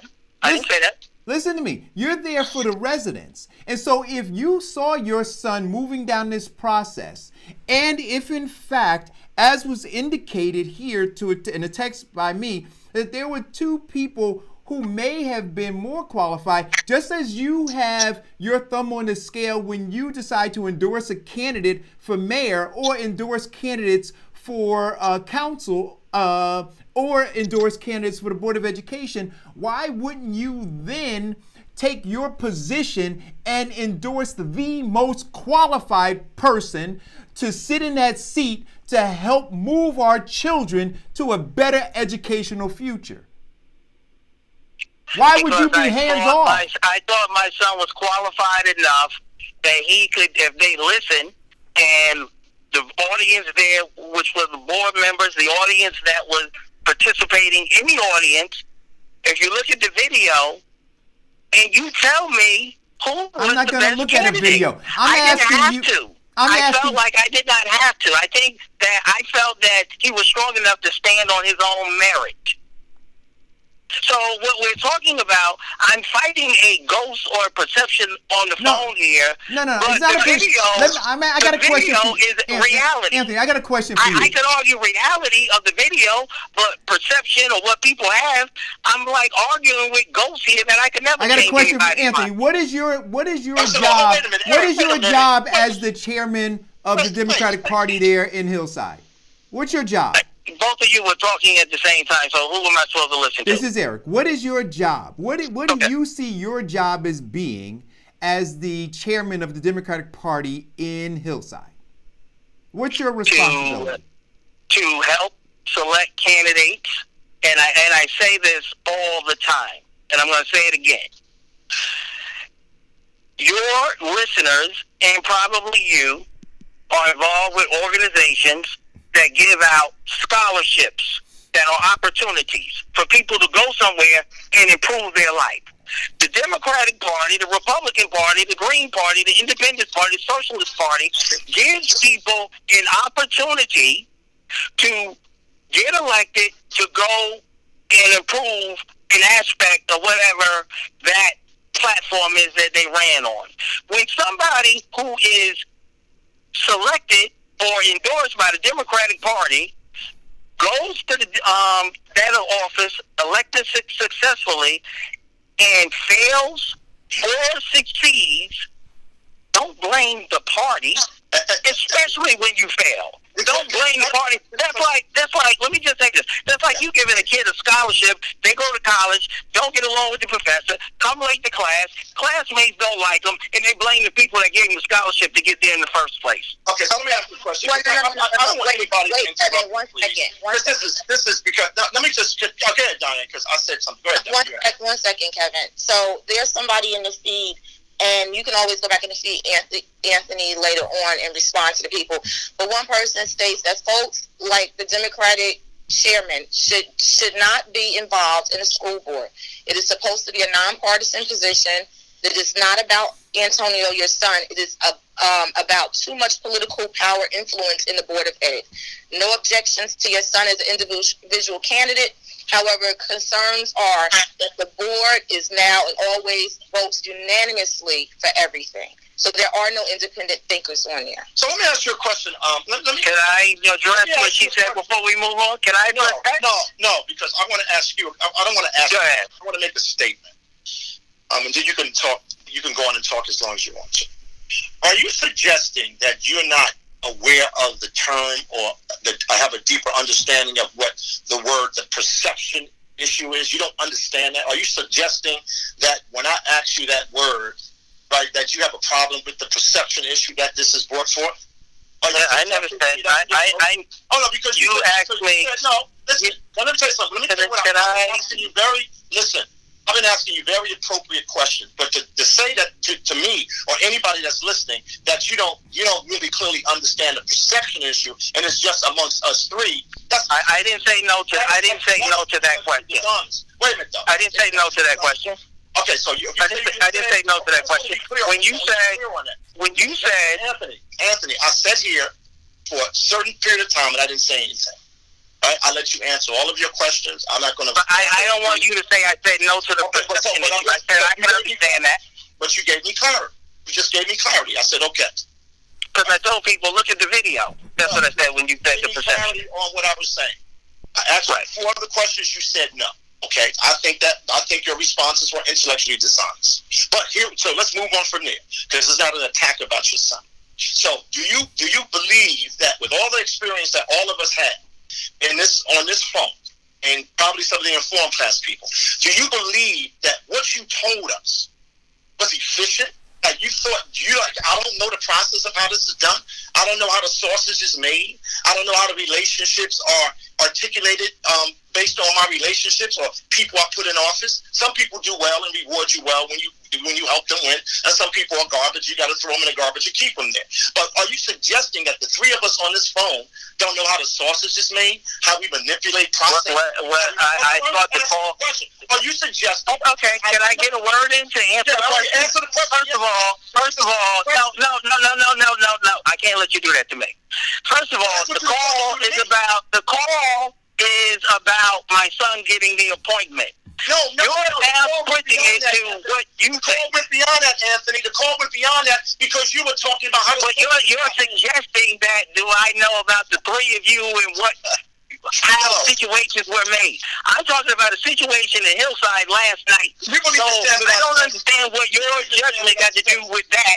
No, I don't understand. Do you believe it? I said it, and I'm listening to you. See, this is way beyond your son now. Your son has nothing to do with what I'm talking about. Okay, so we changed topics now. We changed topics now. I'm taking my son off the table. Okay, I good. had nothing to do with that. All right, go ahead. Okay, so I'm asking you. So you said he didn't give me a tutorial on what the process was. And I'm saying to myself, well, he's got to know that I know how this is done, how the sausage is made. When we get a board elected, they have a relationship with us. We use our influence, and that influence is used positively. We get things done. If it's used negatively, we don't get stuff done. But when you laid out what your job was as the chairman and how the sausage was made and getting your son appointed, I didn't say anything about how the sausage is made. You said that. Okay, listen. I just answered your question. I'm cool. I'm cool with it. I just wanted to know that we were on the same page about that. That's all. Look. So again, I want to try to just cut through it. We're all insiders. We understand what the role of a Democratic chairperson is. We understand the meetings that are had. We understand the influence that is leveraged. And to suggest that somehow there was no influence leveraged, that there was no discussions anywhere, for me it's challenging to fathom. But certainly, and I'm not in the feed, but to the viewers, I'm sure it's even more challenging for them to believe. But having said all of that, my concern, Anthony, is this. As I would think that as a Democratic chairman, and I asked you very specifically what you saw your role as being, I think that it is supposed to be a leadership role to ensure having a clear understanding of the makeup of the area that you're overseeing as a political figure, understanding the level of poverty, joblessness, homelessness, the issues of education, all of those things that as the political pieces move across the board, that you're leveraging to ensure that the best, most qualified, brightest, most experienced people are in those various positions. That would be my understanding. Can I get a word in here? You've been getting a word in our show. Sure. Come on. Go ahead, Anthony. I mean, you said some things that I need to comment on, and go ahead. I'm listening to you now. I just want to go ahead, Anthony. Let this young man who called into the show. Go ahead, Anthony. Let him call in and talk. That's right. He has to. When Kevin says young man, that means he mad over there. Go ahead, I'm not angry at all. I'm just saying. Just let him talk. And say what you have to say, Anthony, because I have a few more questions that are coming through the feed that people. Okay. First of all, and when I opened up, I said that as people, especially minorities, people put us in a box. And they look at us in that box, and that's all they look at us as. And first of all, as you're looking at me as simply the Democratic chair, I am a certified classroom teacher. So is his mother. So we've been in education a long time. So whether he was involved or not, we do care and know about education. It's not a political hack thing with education with us. I've been caring about education before I was Democratic chair. I was going to board meetings fighting for air conditioning at Hillside High School when my kids never set foot in that school, fighting for other people's children to have air conditioning where the previous board didn't see the need or the necessity to have air conditioning. As recently as 2016, 2017. My kids never stepped foot in a Hillside school. No. So I've been fighting for a long time. So then my question is that much more pertinent. 1 second. One more point. When my son applied, I was very, very careful about the perception, and I was very more careful about my interference in the process, but I know my son's work. I know his credentials. I know we tell people to come back and get involved. So, like he said, and I said, I had 7 people. I didn't want him to do it. But once he said that, I was like, okay, go ahead and apply. I wasn't going to discourage him based on his association with me. I don't think that's how it should work. No, I agree with that. And they selected him last night. Right. So here's my last question, Diane. I have a couple of questions for you. I have one last question, and then I'm done. Right. So firstly, I agree with you on this point, Anthony. You shouldn't discourage him based on his association with you. But I would say that, given your position as chairman, you might want to discourage him if you felt he didn't have the qualifications. But you stated that you and your wife. And I would have if he didn't. Okay. I would have if he didn't. And so now you're saying that you and your wife were teachers. So it makes my question that much my more. My ex-wife. Go ahead. Your ex-wife makes my question that much more pertinent then. So if his mom and you were both teachers, and I ask you this question one more time, what is his specific knowledge base on educational history and policy? So from a teacher's perspective, you knowing your son and you knowing the needs of the community, what, from your perspective, what is his knowledge base in educational history and policy? Okay, let me try to answer the question from his perspective, and it would be good one day if you have him on the show. No, your perspective. But let me answer. No. Can I Go ahead. Stop me. Go ahead. Let him answer the question. No, I'm saying it's not appropriate to ask him this question. No, it is appropriate. If someone wants to come on the show, listen. Answer the No, question. Kevin. No. I'm not gonna let you. You guys, listen, guys. Censor my question. I'm asking him. Wait a minute, Anthony. Where do you reside? In Hillside? Hillside. So I'm saying, as a resident in Hillside, looking at him, take the fact that you're his father out of the picture. Based on you being a resident, a voter in Hillside, who wants the best for the children, what do you see as being his knowledge base of educational history and policy? That is a fair question. Can I please answer the question? I'd appreciate that. Okay. This is what his knowledge base is. He had a mother and a father. He knows the importance of a parent that push you beyond the limits that you think you can reach or what you can do and the results of it. He knows by just doing community work that a lot of people don't have maybe a father that's omnipresent in their life. There may be a difference in things about the way they speak, the way they view manhood, the challenges they face. My son, when he had issues, had a mother and father and extended family that he could go to talk about problems. He also knows that a lot of kids don't have that, male and female. He also knows that issues at home can affect your productivity in the classroom. He also knows that being involved in having productive adults and friends around you can benefit you in your decision-making process. So he may know more than that, but if that's all he knows with what the requirements are and what he brought to the table with his educational attainment and life's work, at 23 years old, let him live a little more to accomplish more. But again, I'm going to say, look at the video. Thanks for answering my questions, Anthony. Thank you. Let me move forward. I wish I'd shut up right now because now I'm being annoyed, Kevin and Eric. No, I just wanted to thank him for answering my question. No, there is nothing else. Just wait. I just said thank you. But you're going to say, see, this is why your ass get beat all the time by your parents, because you just keep going on and on and on. And I know your mother must have popped you several times in that mouth. Should I get that last word? I just wanted to say, but I said thank you.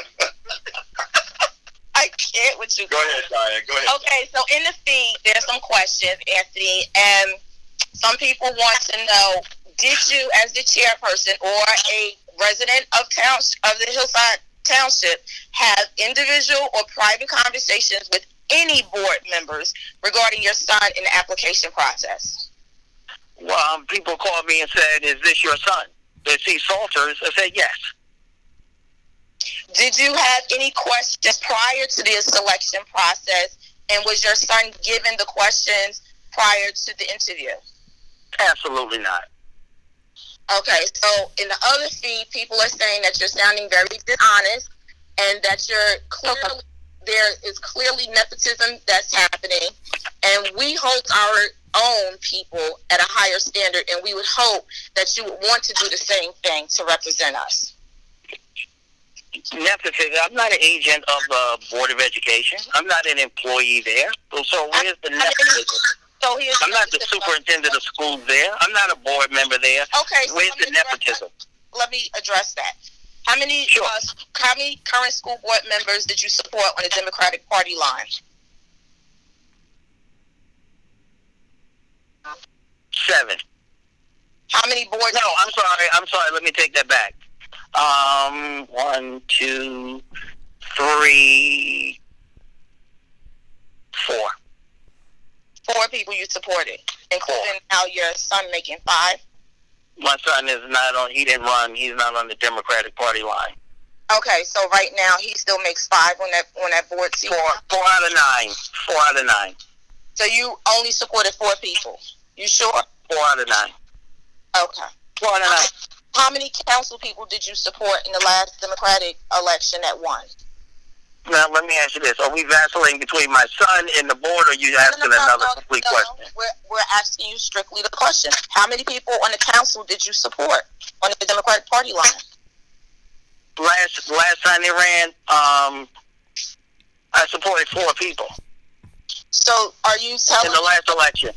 So are you telling me on both the school board and the council, you have the controlling voting factor on both boards? No, I'm not. I don't have control like that. I don't deal with robots or idiots. I don't deal with people like that. I deal with people who have independent thinking, thought process, and we can agree or disagree.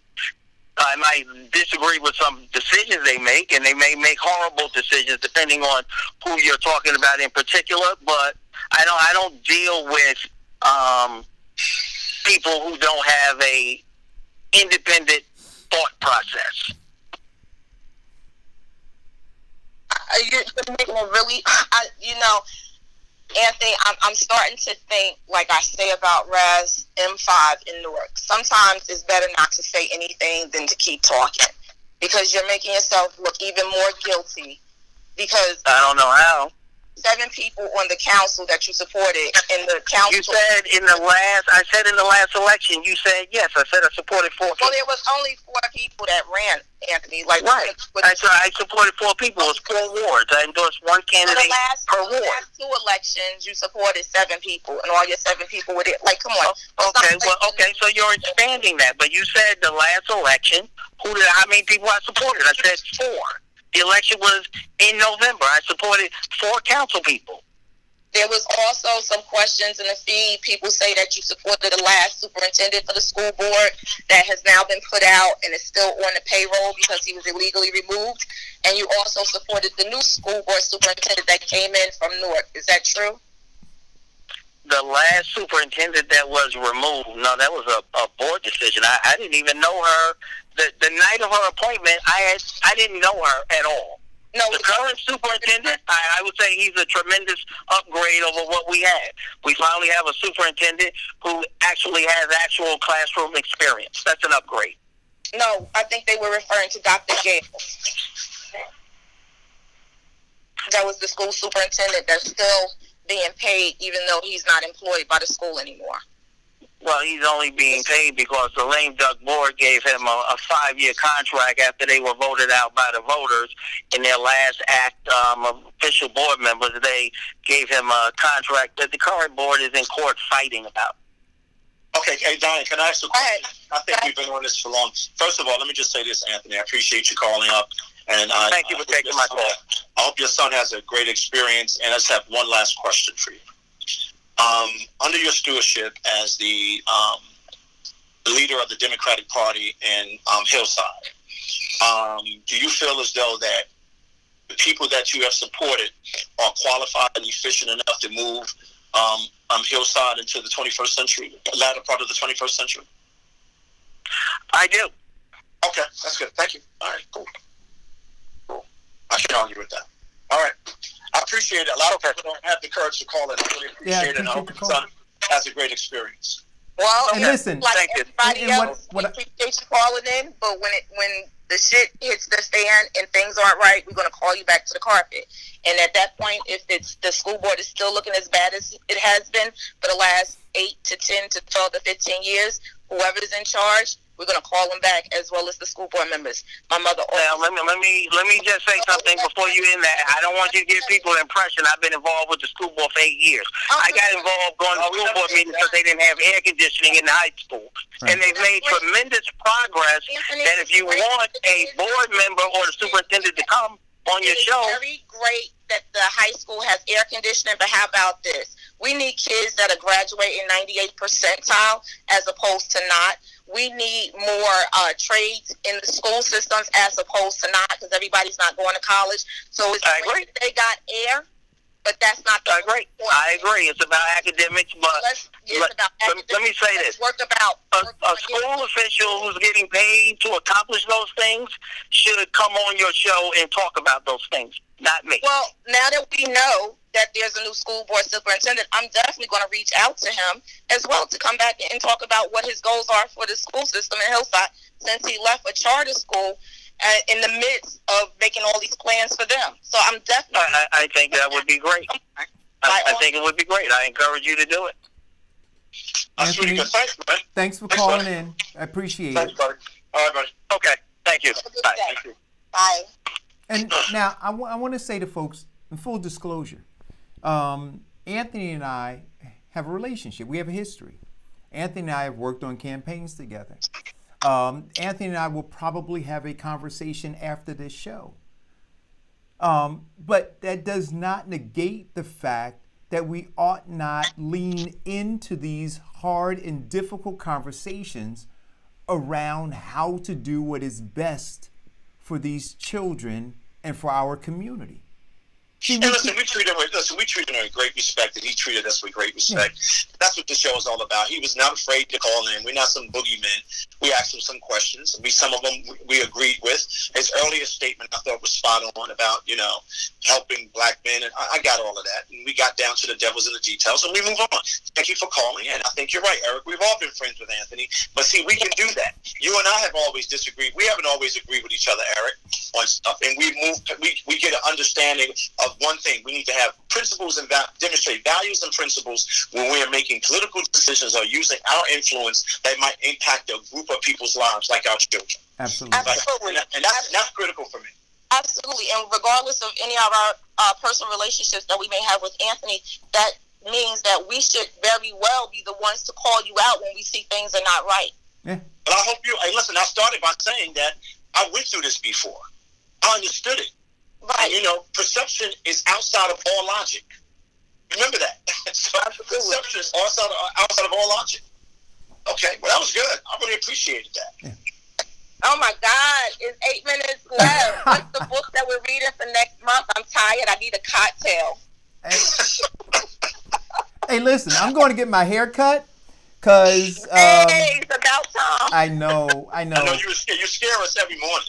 And I baked an amazing loaf of bread for Farrakhan for all he does for me. So this morning I got up and at 5 o'clock this morning I put loaves or dough in the oven, and the house smells amazing. So I'll be delivering to him a wonderful loaf of bread. And hopefully get a terrific. Well, I shouldn't say hopefully. I always get a terrific haircut and shave from him. Well, I got to say this, though. It's really funny, Don. He's going to be right up the street from my house, but he ain't say nothing about bread for me. Wait a minute. Diane, what did he say to you about eating white bread? I don't eat. No, I don't eat. Told me when yesterday. See, I listen, and you know what? Because I listen and I care about you, Kevin. I didn't want to try to entice you. You got over the hook with that one. I don't eat white bread. You know that. You're right. But I just wanted to jig with him a little bit. You could have made some other bread. Well, you know what? I'm gonna.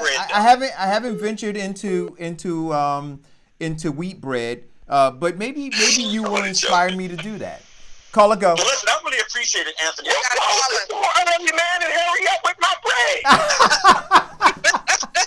What's the problem? Y'all holding me up right now, man. Can I get my bread, sir? Farrakhan said, end the show on time today, y'all. Yes, sir. Thank you.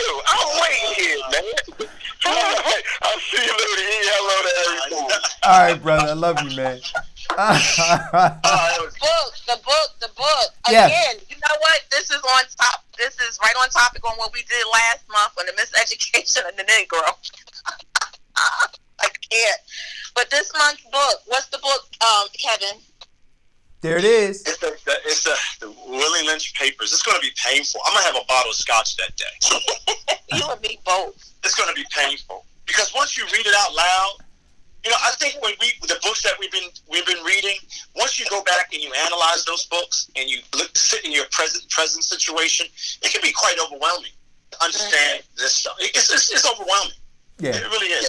It really is overwhelming. But these Willie Lynch Papers, letters, it's going to be very interesting when we read them. But keep it all in context. But it's important for people to keep it all in context, right? When they look at our history, they look at our circumstances, they look at the condition, listen to the conversations that are taking place across the country, in your own neighborhoods. Look at the first book that we started off with, The Death of a King, the second book that we went into, Miseducation of the Negro, and now this third book, The Willie Lynch Letter and the Making of a Slave.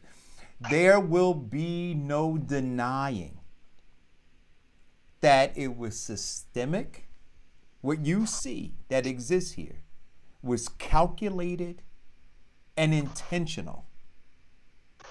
And America needs to own it, be truthful about it, and then repair the damage. Yeah, you're absolutely right.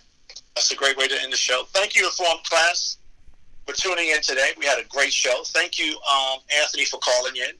That conversation was a really good conversation.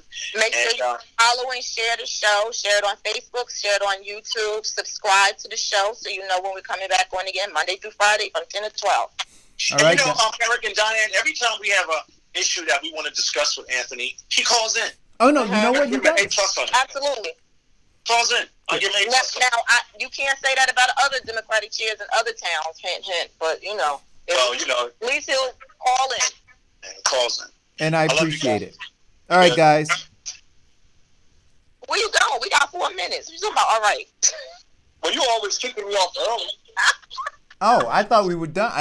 Look, I'm not looking at the... All right, so Diane, since we got 4 minutes, what else is going on? You always got some pop news, some pop culture stuff. Oh, what could come behind Anthony Salter? Who's zooming who? What's happening? There's a lot going on in this world, and I tell you, coming behind... Let me just say this. I've been getting calls lately. Let me just say this, Diane. I've been getting calls lately, and people have been sending me stuff, and I don't want them to stop sending me things about, the Barack administration and other administrations. And I got to tell you, we've talked about this till we're blue in the face. I think the direction we're moving into now is so appropriate because we're now kind of re-engineering your thinking about how you look at these, these Negro whisperers and these mayors that herd you like cattle and these mayors that, are engaged in poverty propaganda and all of that stuff. We've given you a list of definitions and a list of language that you can go down and look at these people in real time and see who they really are. I can call up and tell you I just heard somebody got fired and this is why they got fired. I can tell you I heard that this man is having sex with this man in this office. That goes on City Hall downtown every day. They brought the streets to City Hall. It is what it is. That ain't my problem. My problem is to talk to you directly as an informed class member, as a person that has values and principles, that you can make a decision to either do two things. Continue to be the commodity to someone else's wealth when you vote, or to seek power with your vote. And right now, the metrics and the methodology that's been used is to keep you a commodity to someone else's wealth. So you have to make an internal and external and a spiritual decision about what kind of community you want. It is not our job to talk about who got fired, who's having sex, who's stealing money, right? Because we had the biggest battle of our life and still have it about water, our water being contaminated. We know it's a lie, but I never heard from a lot of you people out there. You all went home, took the bottles of water, closed your window, shut down your door. But this is not infotainment for us. We're three intellectual people that are deep thinkers, and we care about where we are and we care about what we're doing. So I don't want anybody to think that we don't care about those issues, but we got a bigger fight on our hands. We're trying to get the team to win. Yeah. We want the team to win. So if you want to deal with, I think y'all should go and march there. I think y'all should go and call the authorities. I think you should do all of that. But that's not my sacred responsibility when I come on this show. It is to inform and engage. Thank you guys. But have a nice weekend. Enjoy your weekend. Farrakhan, I'm on my way. With that bread. With the bread. Tell me. I'm on my way. Later. Hey, you guys enjoy the weekend.